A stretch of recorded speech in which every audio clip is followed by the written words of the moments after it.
여러분, 오늘 종료주일 예배에 오신 여러분 모두 잘 오셨습니다. 하나님께서 여러분의 예배를 기쁘게 받고 계심을 믿습니다.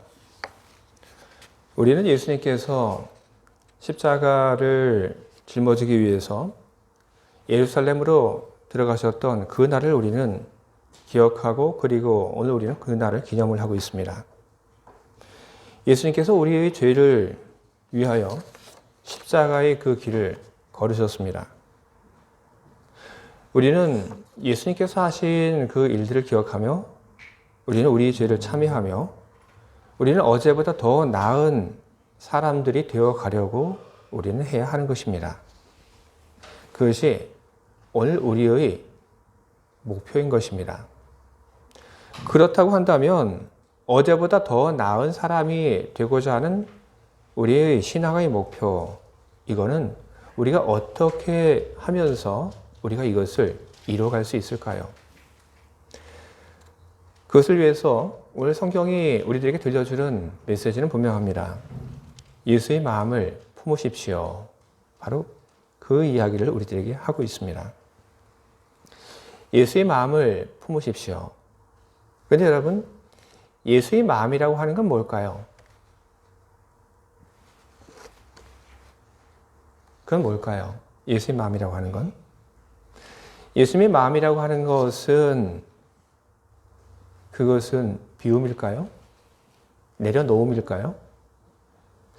영광에 대한 욕심을 비우고, 그리고 소유에 대한 욕심을 비우고, 그리고 또 다른 무언가에 대한 욕심을 비우는 것, 바로 그것이 오늘 우리들이 품어야 할 예수님의 마음일까요?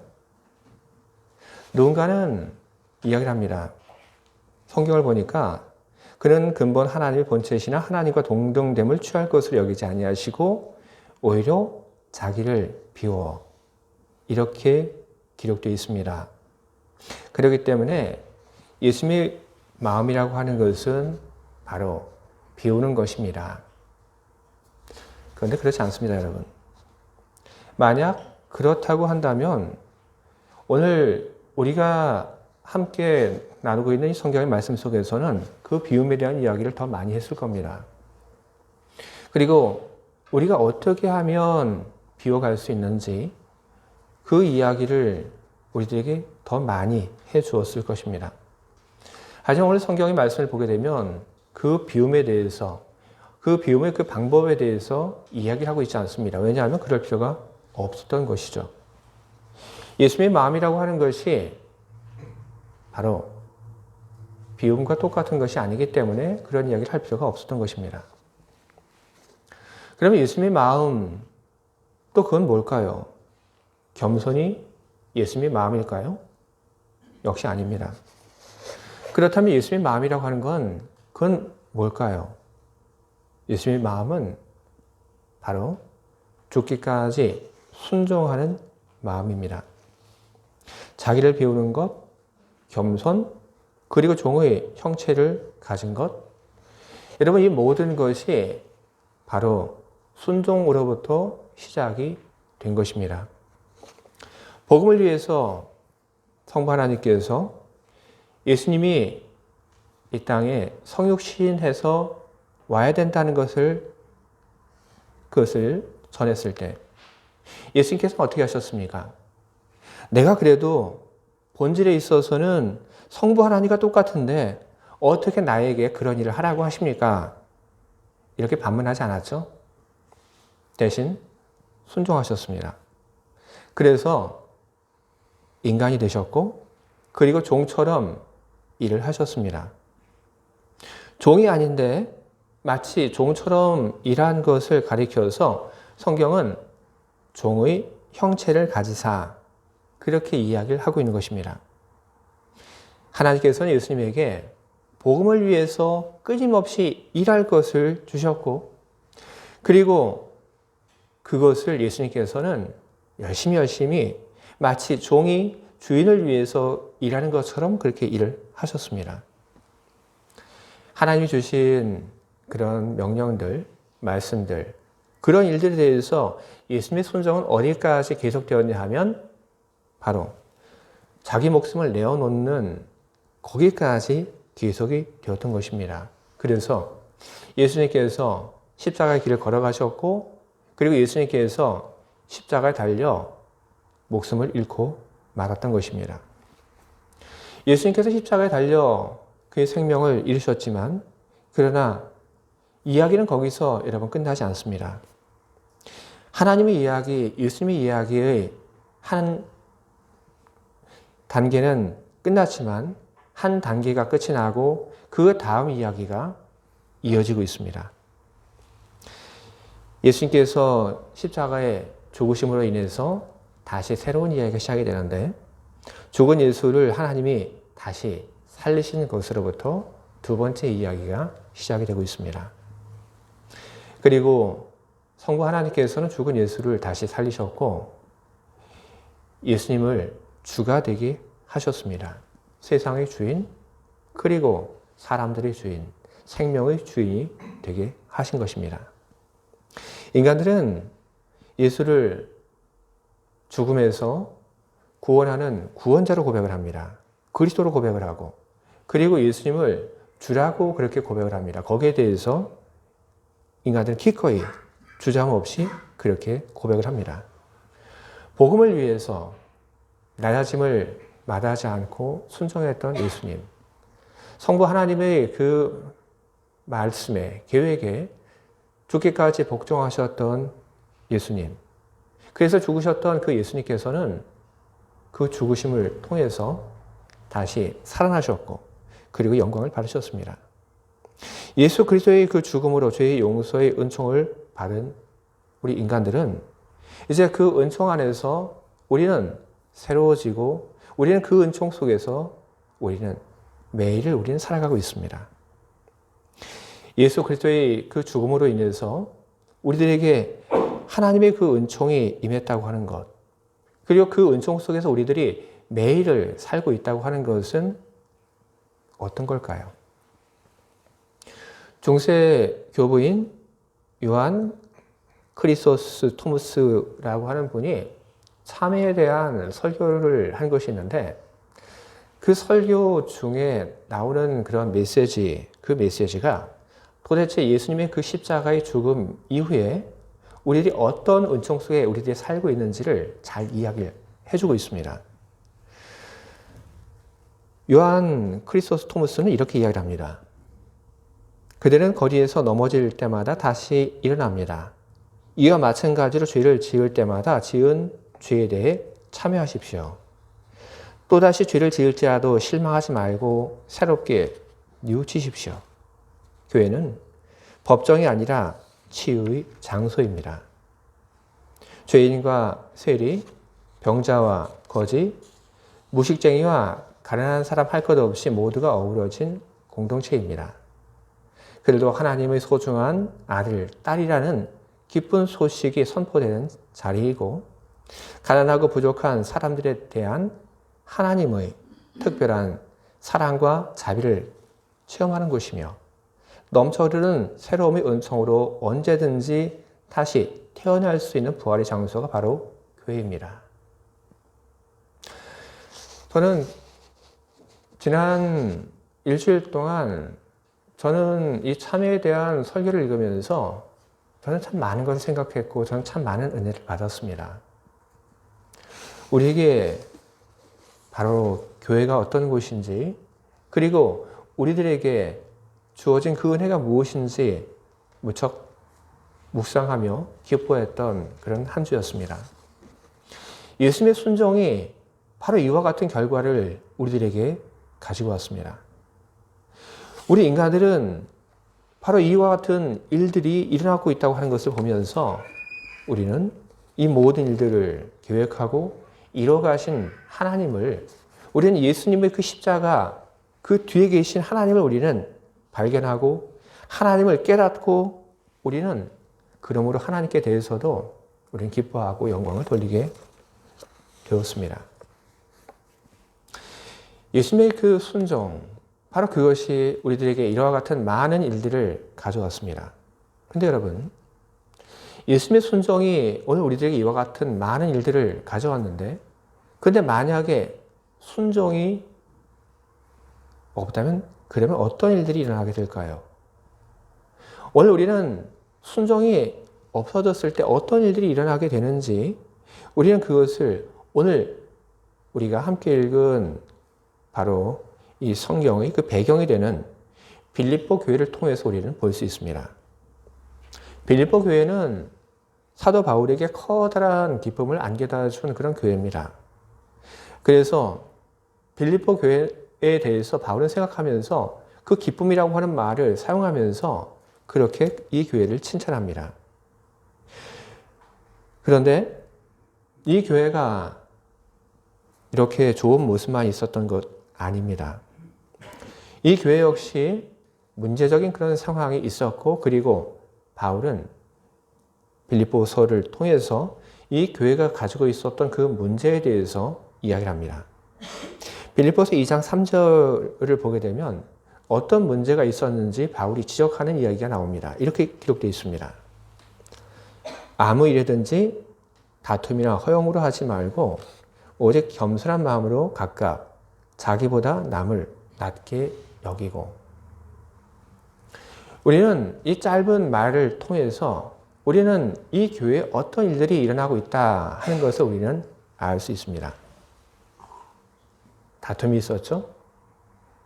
그리고 교회 일을 하는 데 있어서 허용이 있었죠. 다른 사람보다 내가 더 낫다라고 하는 그런 마음들이 있었습니다. 근데 바울은 이렇게 이야기를 한 후에 뒤에 가서는 이런 교회를 지금 만든 그 이유가 되는 사람이 누구인지 그 사람의 이름을 꼭 집어 이야기를 합니다. 누가 지금 교회를 이렇게 혼란스럽게 만들고 도대체 누가 이 다툼, 허용 이걸로 교회를 마음 아프게 하는지, 하나님의 마음을 아프게 하는지 이야기를 하는데, 4장 2절을 보게 되면 그는 이렇게 적고 있습니다. 내가 유오디아를 권하고 순두계를 권하노니 주 안에서 같은 마음을 품으라. 이 두 사람이 교회의 큰 일꾼입니다. 이 두 사람이 서로를 의식하며 선교하는 일에 열심히 그들이 또 봉사하고 헌신하고 자기가 가지고 있는 것들을 다 내어놓았습니다. 그러나 이 두 사람이 정말로 거룩하고 아름다운 마음으로 순종을 하고 교회를 섬기고 하나님 일을 했나? 아니었던 겁니다. 그냥 서로에 대해서 좀 경쟁하는 마음, 다투는 마음, 그리고 허영심, 그런 마음을 가지고 교회를 했던 것이죠. 그리고 내가 저 사람보다 낫다 하는 그런 마음으로 그냥 상대를 존중하지 않고 일을 했던 것이죠. 이런 교회가 여러분 어떨까요? 어떤 일은 될지 모릅니다. 하지만 이런 교회에 함께 예배를 드리고 있는 사람들, 어떤 영향을 받을까요? 과연 좋을까요? 아니죠. 불편하고 그리고 거북하고 그렇습니다. 이 두 사람을 인해서 이 두 사람 중심으로 모이는 사람들이 생겨나게 되고 교회는 좋지 않은 영향 받게 됩니다. 그래서 교회에 이런 일로 인해서 틈이 생기게 되니까 바르지 못한 그런 복음이 이 교회를 침투하려고 하는 그런 틈이 생겨나게 되었습니다. 여러분, 교회라고 하는 것은 어떤 곳인가요? 교회라고 하는 것은 정죄하는 것이 아니라 교회는 용서하는 것입니다. 교회는 약한 것, 잘못을 지적하는 것이 아닙니다. 교회는 약한 것을 보듬어주고 잘못한 것을 용서하는 것이 바로 교회입니다. 부족한 것을 덮어주고 안아주고 채워가는 것, 바로 그것이 교회입니다. 앞서 한 교부가 이야기했던 것처럼 교회는 심판의 자리가 아니라 교회는 용서하는 자리입니다. 그리고 그런 은총을 경험한 사람들이 기쁜 마음으로 함께 일하는 곳이 교회입니다. 하지만 빌립보 교회에서는 일만 남았지 정말 중요한 그런 가치들, 그런 것이 상실되고 없었던 것입니다. 조금 더 가면 더 큰일 나는 그런 상황으로 지금 갈 것이 눈에 뻔히 보였기 때문에 바울이 교회의 문제를 이야기하고 그리고 누군가의 이름을 직접적으로 언급을 하면서 그러지 말라고 이야기를 하고 있는 것이죠. 교회가 왜 이렇게 된 겁니까? 왜 허영심으로 다툼으로? 왜 내가 저 사람보다 더 낫다라고 그런 마음으로 교회를 하고 있는 것입니까? 왜 그런 마음으로 교회에 오고 있는 것입니까? 그 이유는 분명합니다. 죽기까지 순종하는 바로 그 마음이 없었기 때문에 그런 것입니다. 여러분, 빌립보 교회 그리고 빌립보 교회에 일했던 그 두 사람, 순종의 마음이 없었던 건 아닙니다. 우리가 분명히 알아야 될 건 그겁니다. 순종이 없었기 때문에 그런 것이 아니라 순종은 있었으나 죽기까지 순종이 없었기 때문에 바로 그것이 문제였던 것입니다. 여러분, 죽기까지 순종이라고 하는 그것은 요즘 우리 말로 바꿔 얘기하면 뭘까요? 그것은 바로 100%의 순종입니다. 신명기 26장 16절을 보게 되면 이런 말씀이 기록되어 있습니다. 내 하나님 여호와께서 이 규례와 법도를 행하라고 내게 명령하시나니 그런즉 너는 마음을 다하고 뜻을 다하여 지켜 행하라. 마음을 다하라고 했습니다. 그리고 뜻을 다하라고 했습니다. 그냥 하나님의 그 명령, 그것을 순종하는 데 있어서 그냥 하는 것이 아니라 정말로 마음이 다하고 뜻이 다하도록 그렇게 하라고 얘기를 하고 있는 것입니다. 그런데 이 명령이 비단 여기 한 번만 언급된 건 아닙니다.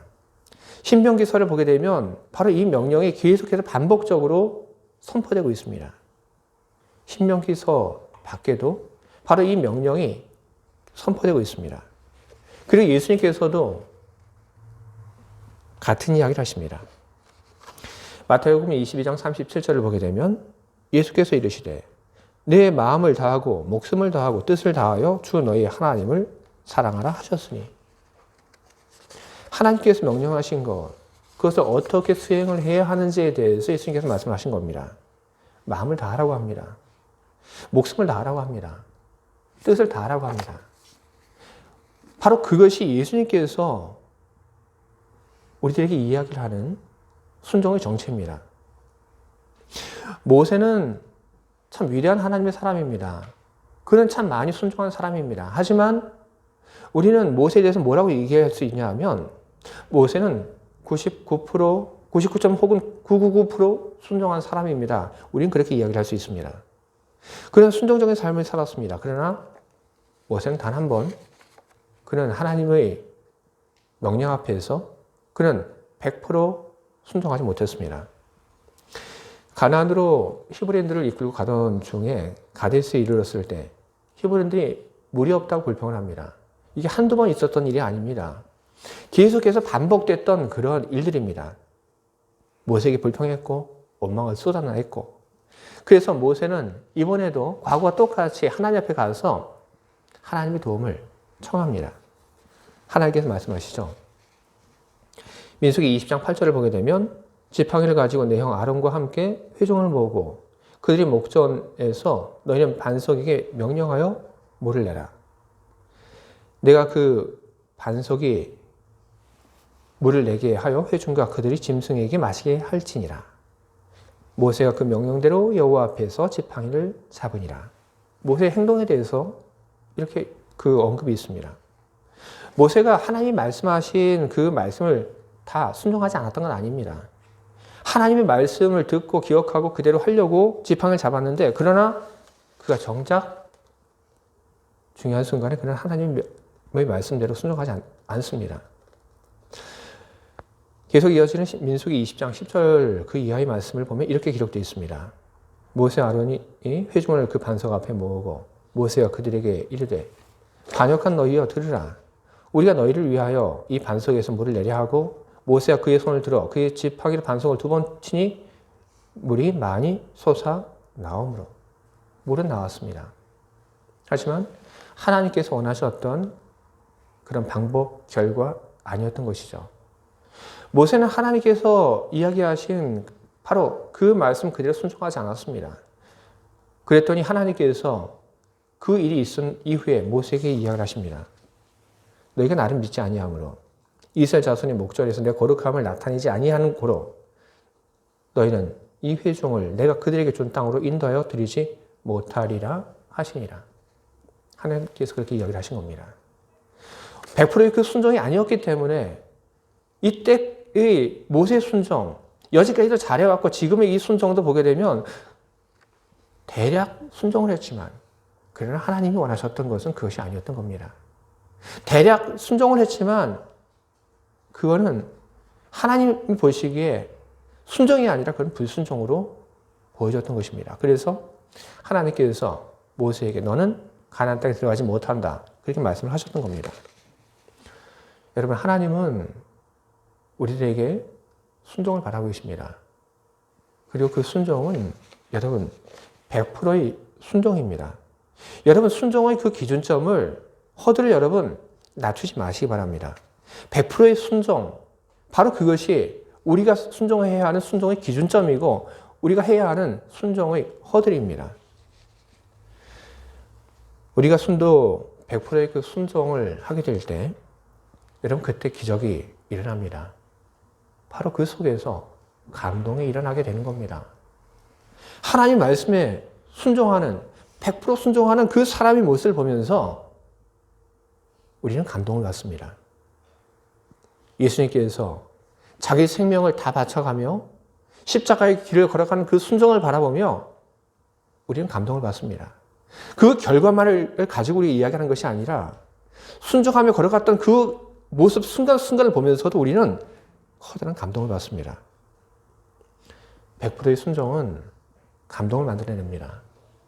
그리고 100%의 순종은 하나님의 기적을 만들어냅니다. 하나님의 말씀 앞에 100% 순종하는 사람, 하나님은 그 사람을 사랑하고 하나님은 그 사람을 높이십니다. 그런데 왜 우리는 그걸 뻔히 잘 알고 있으면서도 왜 우리는 그걸 잘 못하고 있는 것입니까? 100% 순종해야 한다. 하나님의 그 말씀 앞에 전적으로 순종해야 한다. 그러면 달라지고 그리고 기적이 일어나고 그리고 감동이 일어난다. 그걸 알고 있으면서도 못하는 것.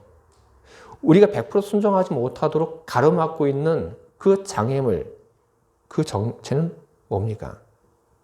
그래서 오늘 성경 말씀 속에 기록되어 있는 것처럼 바로 자기라고 하는 것입니다.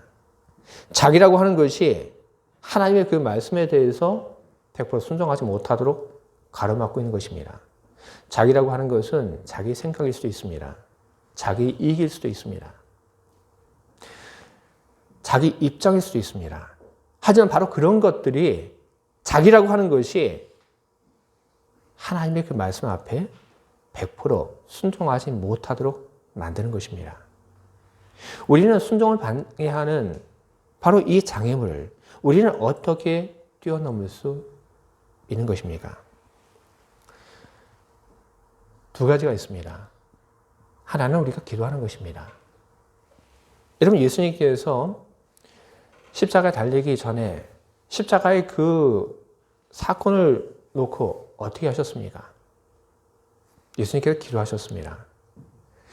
예수님조차도 받아들여야겠다 하지만 순종해야겠다 하지만 너무나도 힘들고 어려운 일이었기 때문에 예수님 안에서 자기라고 하는 것이 꿈틀거렸고 그리고 예수님께서 그 자기를 없애고 하나님의 그 명령에 100% 순종하기 위하여 예수님께서 기도로 자기 안에 일어나고 있는 그 자기라고 하는 그것을 점점 비우셨던 것입니다. 그러니 여러분, 기도하시기 바랍니다. 여러분이 기도하심으로 여러분은 하나님 말씀에 순종하지 못하는 자기라고 하는 것을 비우고 그리고 내려올 수 있는 것입니다. 두 번째는 무엇이냐면 여러분들이 하나님 말씀에 혹은 하나님의 그 명령에 생각하지 않고 하나님 말씀에 바로 순종할 수 있도록 그렇게 반응할 수 있도록 여러분 훈련해 나가시기 바랍니다. 바로 하나님의 말씀을 듣고 내가 생각하고 그리고 판단하지 않고 바로 그 하나님 말씀에 즉각 반응하고 그리고 행동해 나가는 것. 여러분 이것을 바로 가르쳐서 순종의 훈련이라고 이야기할 수 있습니다. 여러분, 순종이라고 하는 것, 그걸 훈련할 수 있을까요? 예, 할 수 있습니다. 순종이라고 하는 것, 훈련할 수 있습니다. 광야에서의 40년의 히브리인들의 그 생활들, 그것은 무엇입니까? 바로 순종을 위한 훈련의 시간들이었던 것입니다. 하나님께서 그 시간들을 통하여, 그리고 하나님께서 그곳에서 일어났던 일들을 통하여 히브리인들이 하나님의 그 말씀에 순종할 수 있도록 그렇게 순종의 훈련들을 해 나가셨던 것입니다. 여러분, 우리에게도 그런 순종의 훈련이 있어야 하는 것입니다. 제가 자꾸 이야기를 하죠. 자꾸 뭘 결단하라고 얘기를 하죠. 그렇죠? 아주 여러분 이제 많이 들어서 그 얘기 아마 좀 지겹다라는 생각, 식상하다 여러분 생각하실지도 모르겠습니다. 그러면 성공을 저는 했다고 생각합니다. 이제 여러분이 그것을 기억하셨다면 여러분 이제 그렇게 해 가시기 바랍니다. 하나님 말씀 앞에서 여러분 작은 것 하나하나 결단하고 순종하는 그런 일들 여러분 해 나가시기 바랍니다. 그것이 나도 알지 못하는 사이에 나를 훈련하는 것이 됩니다.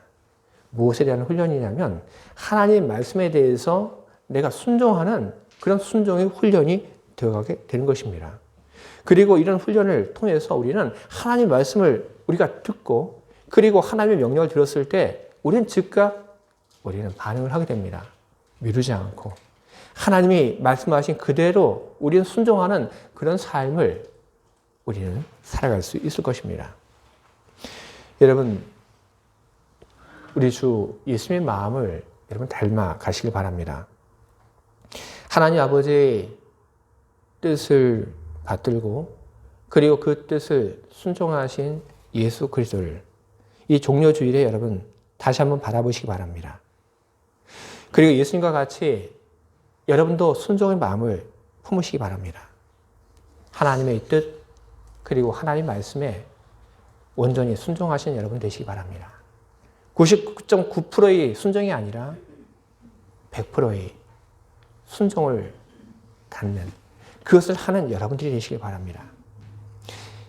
예수님의 십자가의 순종을 통해서 세상을 바꾸신 하나님께서 여러분의 순종을 통해서 우리 가운데 많은 선한 변화를 만들어 가실 것을 믿습니다.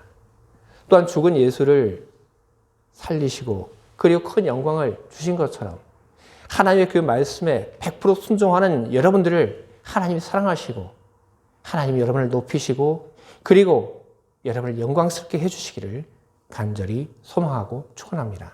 아멘.